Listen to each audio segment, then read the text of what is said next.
So, good day. And Carl, mag-unbox naman tayo ng Pleiades Armory Deck. Ang hirap sabihin no? Pleiades, Pleiades. Yan nga Basta yun, si Avril Lavigne, di ba? Oo. Alright. So tara, unbox natin to. I think na-release to last September pa.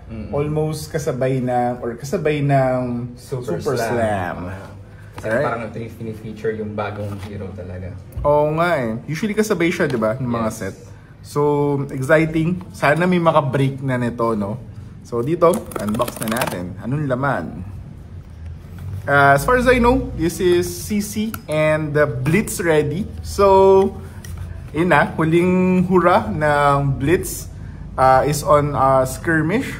Pwede pa kayo mag-join. We still have slots available here sa Black 101, December 13, yung last hura ng skirmish. Alright. Angas talaga no? Si Avril Lavigne. Ganda ng concept nila dyan Totoo. Kumbaga sabi nga, may suspense. Yes. Pun intended. Okay, so as usual, kasama yung how to play natin na laman. So 60 card deck. Again, nako-convert siya for CC and for Blitz. Ang hirap magsabi kasi or mag-speculate kasi hindi mo talaga sure or wala pa kasi nakaka-break, pero I hope soon ma-break na. Totoo. Ganda lang mechanic Habang syempre sana mahanap natin paano buksan no?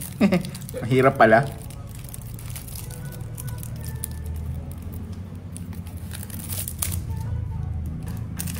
Alright. So, ito muna yung start. Syempre, yung Young Hero. Very cool. Sa kanyang technically, naging signature na yung weapon kasi revered na Guardian. So, right now, siya pa lang naman yun. Moment Maker. Angas. Tapos, ito, I believe dito lang sa Armory deck ni Pleiades. Avril Lavigne, kung paano nyo sabihin, yung mga, again, yung nag-iisa, or dito lang siya na-print, Tiara of Suspense, Virtuoso, Attention Grabbers, and ito, actually malakas yung boots. Kasi yung boots, kapag nag-defend ka, you may pay up to 3 or isang blue, nag-defend ka, makaka-create ka ng toughness token. Yung weapon din, alam ko, dyan lang nakukuha. Ito mismo? Yes, kasi walang weapon sa Super Slam Ayaw nga hand-to-hand combat. Ayos Alright, so go through natin naman yung cards. So again, dito lang nakukuha itong mga to rin. Gusto mo siya syempre a little bit ng bling. Meron siya dun sa mga gem packs. Okay. So ito rin, itong dalawang to, Superstar and Standing Ovation, dito lang siya sa Armory deck na kukuha. Yan. So again, main mechanic ni Pleiades is yung meron sila nung suspense and yung cheer. Diba? So yun nga, kapag tinap mo siya, yung hero ability niya, pwede ka mag-move ng suspense counter. Yan. Tapos, pag cheer ka ng crowd, di ba? Kailangan marinig mo, may palakpakan. Dun, magkakaroon ka rin ng confidence token. So, kasi nga na-cheer ka na Kasi nga na-cheer.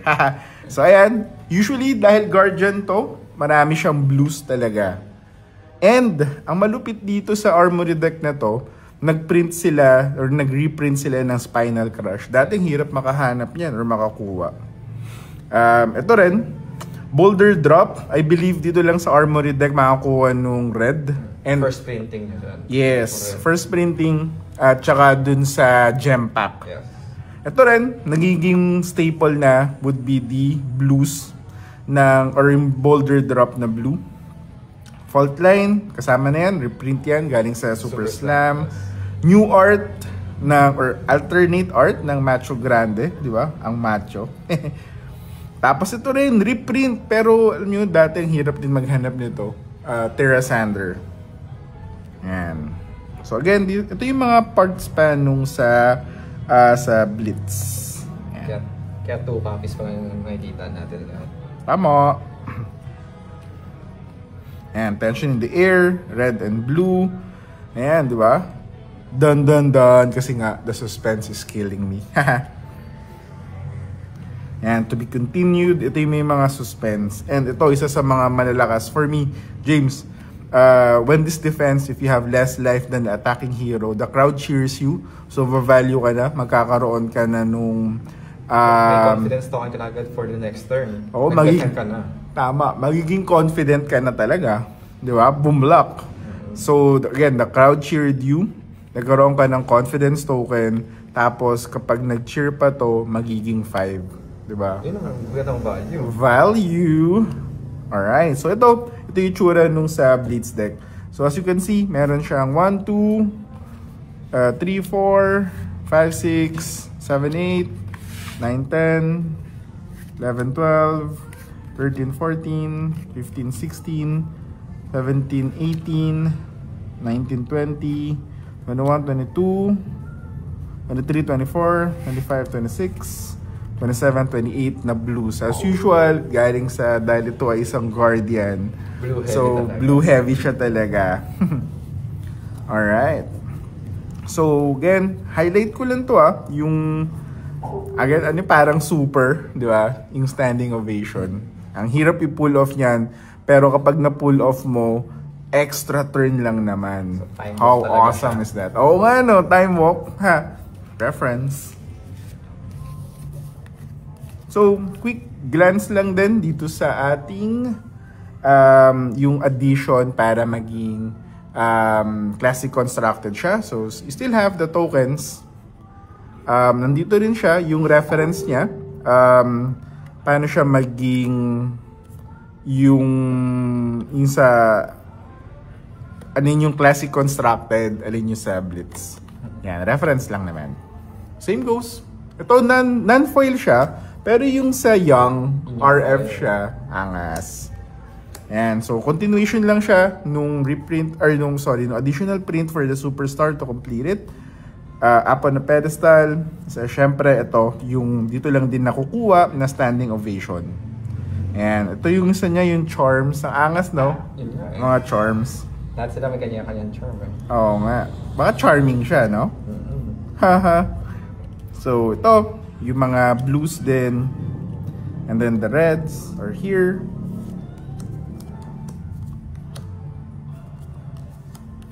Yan. I think parang continuation lang siya talaga. Naging 3 copies na talaga lahat.